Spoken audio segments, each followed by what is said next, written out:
Good morning, almost good afternoon to all of you. I want to say how happy I am to be here with you again on another Saturday. These marches are worth it. So I want to empower you, the people of Barbados, to continue standing up for your rights.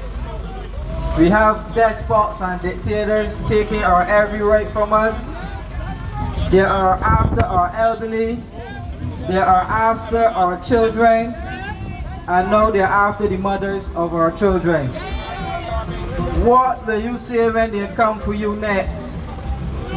So I am encouraging you all to continue standing for each other, as we have to practice the saying to be our brother's keeper in Barbados. We have a set of despots who are looking out for each other, raising the members of parliament pay 3 times since they came to office. Once upon a time you'd have had a union leader out here with us. No, she's sold out, and she's in there negotiating salary raises for herself. She's in there negotiating allowance raises for her MPs. How right or fair is that in Barbados? Where people who are seeking preeminence can join a union and to join with a then opposition leader to sell out the workers of Barbados and still be allowed to draw 2 salaries while negotiating others for her friends. We have a Minister of Labour, Colin Jordan, who was used as a scapegoat, allowed himself to be sent out there like a lamb to slaughter, knowing that the NIS has nothing to do with him. It has to do with the IMF. The same government that said that they were not sure if we were going to the IMF. The same government that within a couple of days signed us on to White Oaks, overpaying White Oaks for fees. $54 million to 2 men in a back room. Ask yourselves who received the kickbacks. You don't need to be elected anymore in Barbados to make a killing.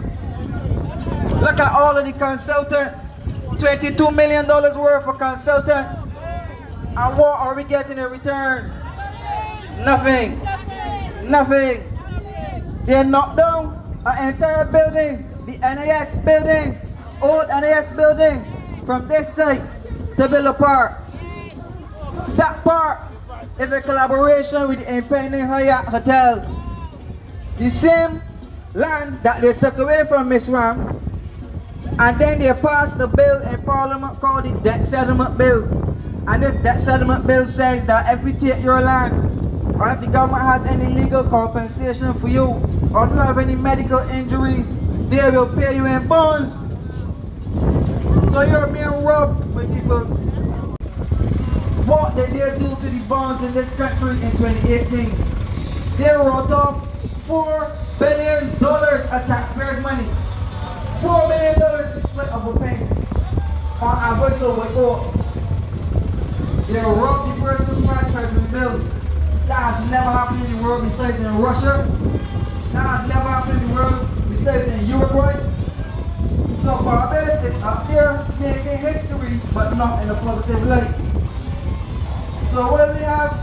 Wannabe masters traveling all over the world on the private jet of a man they said that they were going to lock up in Barbados, but now they're traveling on his private jet all over the world.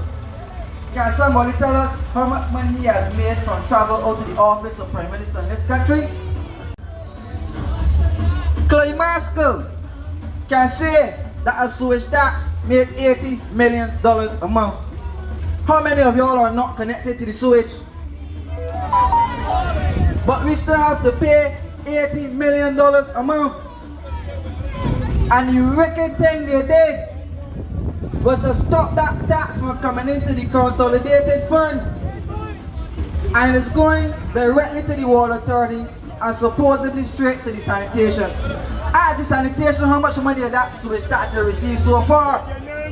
They received none. So where is the money for the sanitation? The general manager of the Water Authority reporting that after all of these months, all of these years, that the sewage tax could have only made $344 million. What happened to the other $3.6 billion, sir? $80 million a month. For too long, the taxpayers in this country continue to be fleeced by persons who purport to care. They do care when you wrote off taxes for the private sector, which included one of your most prominent family members. Why didn't you write off student loans? Why didn't you write off water bills? Why didn't you write off income tax rate? But you know what? Poor people benefit from these things, so you ain't gonna write them off. The corporation tax in Barbados is at 5%. How much income tax do you pay in this country?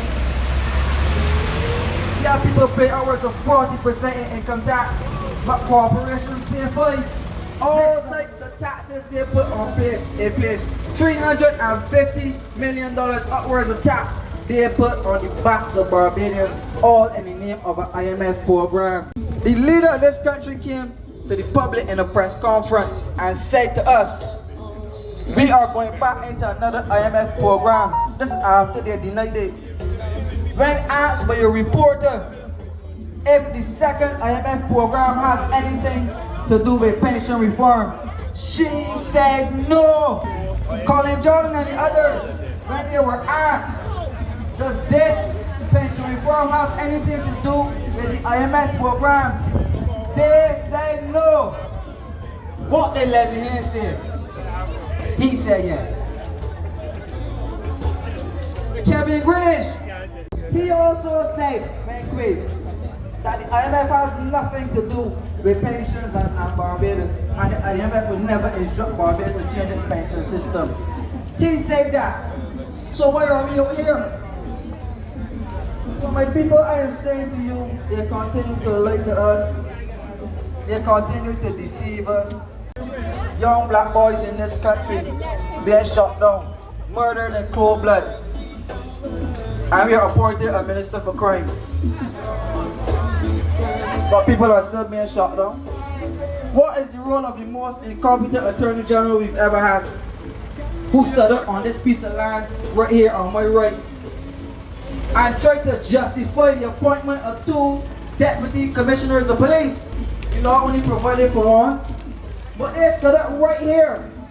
The Attorney General, the Prime Minister, a couple other ministers, along with the man that they cursed all over Barbados and said that he was the billionaire boy and he received all of these contracts from government. And if you had to get him, that would change. But when you got him, look what you did. You robbed Miss Ram. Never ever in the world did I hear a government taking away somebody's property on behalf of a private developer. We have a rogue government, and the only remedy to fix this rogue government is to remove them from office. And we really need to chase those crazy boys out of town. Literally. Power to the people! And let us chase those crazy boys out of town! You want to see us again? You want to do it again? You want to do it again? The people have spoken.